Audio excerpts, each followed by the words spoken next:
nobody's not traveling that much unless they're going home. So they'll listen to internet radio, like it's, because it's the closest thing they can listen to when they're bored. So. Okay. The next question is, now for you, I mean, in the near future, down the line or whatever, is it possible that you might go BDS, or you might just stay with, oh, you know what, Thomas B, I'm gonna stay just internet radio. I'm gonna ride it out. I'm good. I mean, any thought about going BDS, or you just thought about it one morning and you say, you know what, I'm gonna stay internet radio. What's your take on that? My intentions is to build a relationship with the BDS, and there are some internet stations that have done it already. They will have to financially contribute to it, but there is a lot more information about getting BDS. I think the challenge is that I want to be BDS tracked, but I also want the artists that I play and a lot of the music in Christian hip hop, because my station format is Christian hip hop and rhythm and praise music, which is like the R&B style of hip hop and R&B, but it's gospel, it's Christian. Right. But I want most of those artists to also be registered with BDS tracking, so it makes a better way of seeing that their music is getting tracked in other stations that might play the music. So that's the dilemma. But I do want to be BDS tracked, for Hot 360 Radio. I would love to, there's a lot of other ideas I would love to have too, but I don't, but I just have to, be obedient to what God has got me at right now. Yeah, that's true. Because sometimes sometimes I know the courts was battling against it, but sometimes in my mind I was like, Lord, what maybe venture down the line, the Lord might make a way where internet radio do go BDS. You think it's possible? Well, like I said, it's already happening now. There are internet stations, like gospel stations, that are internet based that are BDS tracked. So it's happening. It's already happening. It's just that for gospel, it's easy because most of the gospel artists do get it. The labels get it. They know that's what they survive off of, is the BDS tracking. Right. But as far as independent artists and as far as the line of work, it's depending on different types of styles of Christian music. This is where we also have to I continue to keep educating artists that are independent to make sure that they get their music registered with SoundScan and Nielsen as far as BDS tracking, because that shows up on the Billboard chart. Right. And so right now, in the line of music I do, Christian hip hop doesn't have it's not an official genre, and it's not tracked. It's tracked now, but it was tracking gospel until Lecrae kind of just changed the dynamic, and gospel artists in the community said, no, we don't want it tracking here because they're going to win. So they got them kicked out of the gospel category and moved them over to Christian. So now you got, Lecrae and Derek Minor and some of these other artists who are registered with BDS being, the music is being charted and tracked in with white Christian artists' music, like, that plays on K-Love and Air One Radio or something like that. Yeah. Challenge. Yeah. Wow. Now, my next question is, for support system, means as far as you're trying to do this balance piece of, because you got a lot of things going on. I mean, you got, you're dealing with radio, you're time consuming. Then you got a family, and then then whatever else. If you tie with the church or something, then you got to do with that. I mean, how do DJ Jesus Beats balance his schedule? How do you get through the day? I mean, how do you balance that every day? I ask that question to myself every other day too, and the only answer I can come up with is that is just the grace and the goodness of God.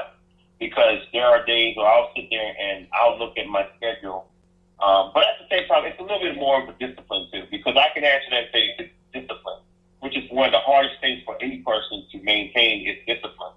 And so what I do is I look at my time management. I write out my schedule of what I'm doing, like on my iPhone and stuff like that. So I'll look at my time management. I know that, the most precious time to me is my family.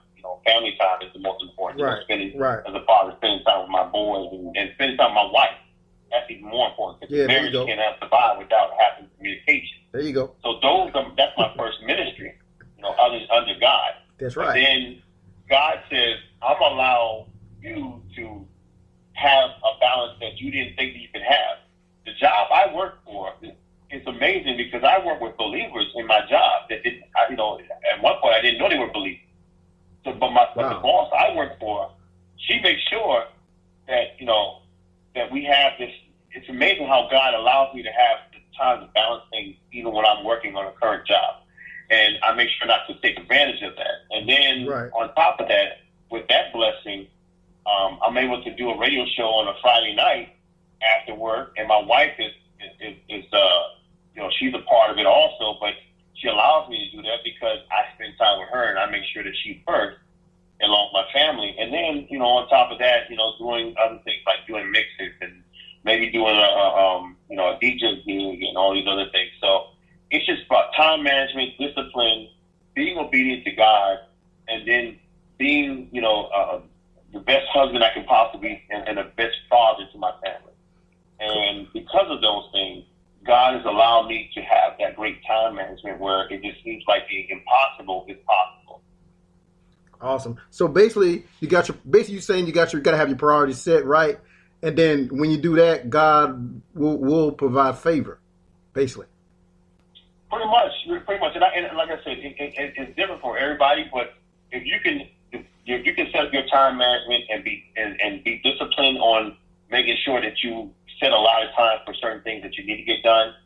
And like I said, the most important times is like putting God first and giving God your all first. Like you give Him your time first, and then God says, okay, your first ministry is to your family. So if you're married or you got children, you make them their priority also. Don't take away from that time of bonding with your children. If you got children, or if you're married, or like you spending that time with your spouse and making sure that they're number one. They're number one as far as being loved and feeling validated, and then everything else falls into place.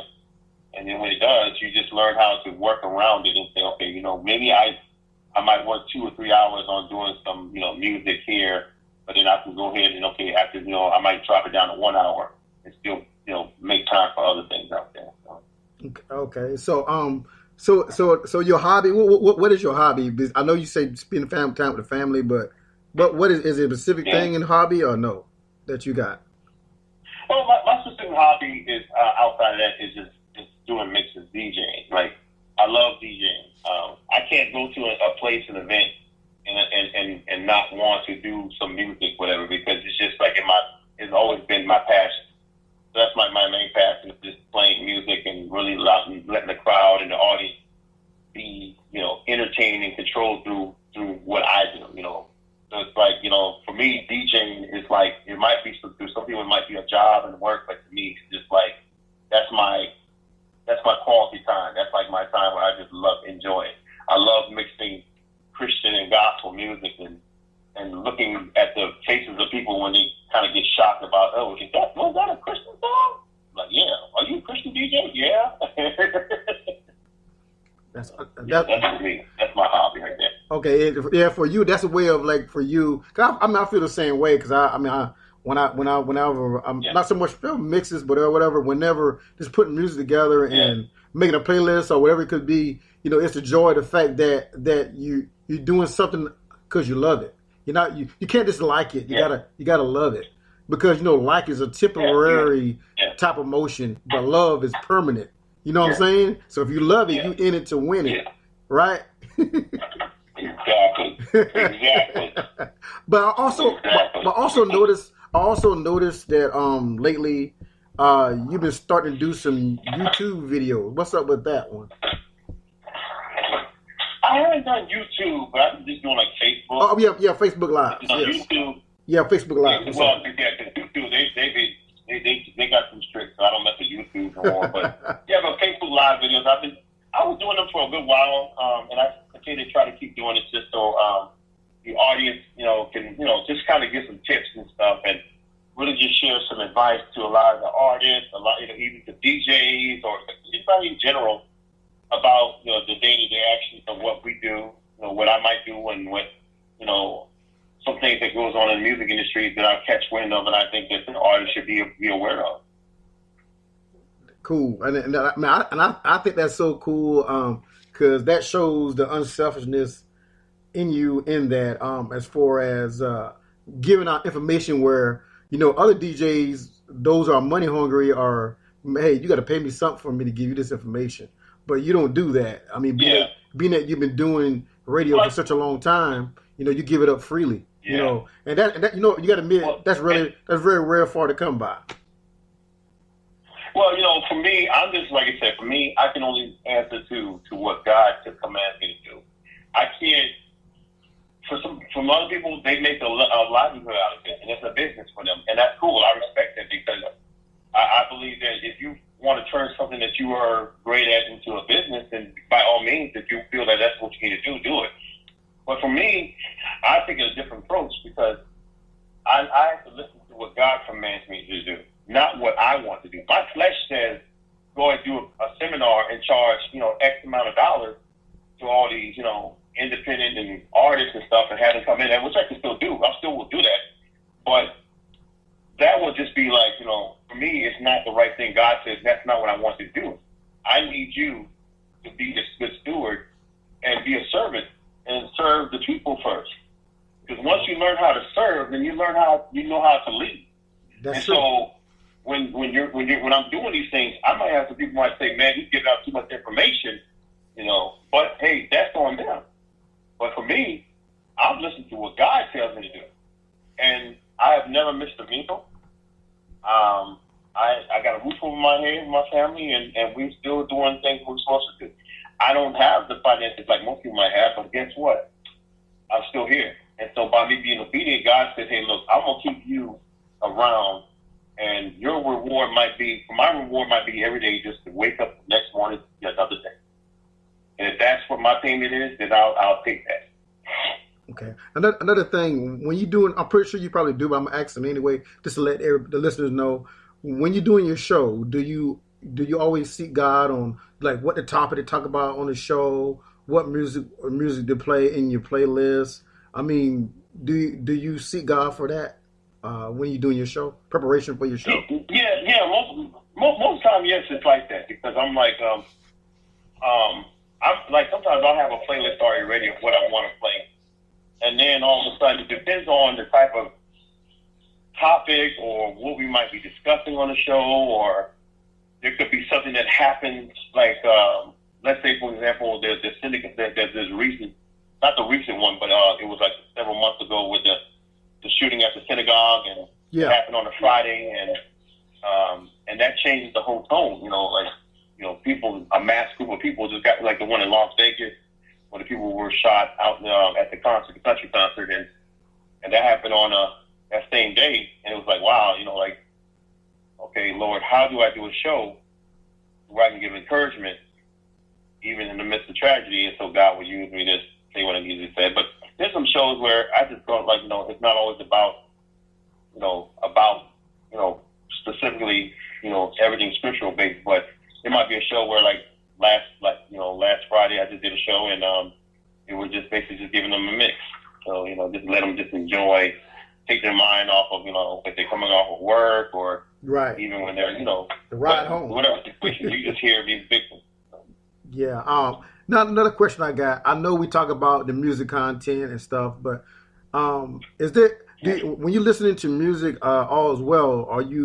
Have there been any artists that you might have said, I'm not going to put them on, or you just because the quality wasn't good for one, or in other words, you just don't play any music on your show or radio station, do you?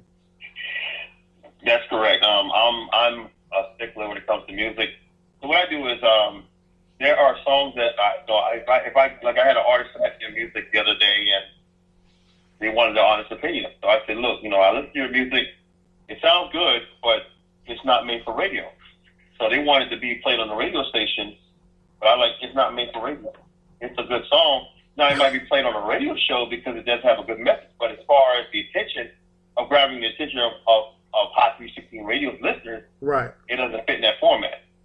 And so, sometimes some artists have a hard time understanding that because they're like, well, they think that every song they make is supposed to be, everybody's supposed to hear it. And I'm like, there's some songs that are just not good for radio. Right. But they might be good for, maybe a theme on a radio show.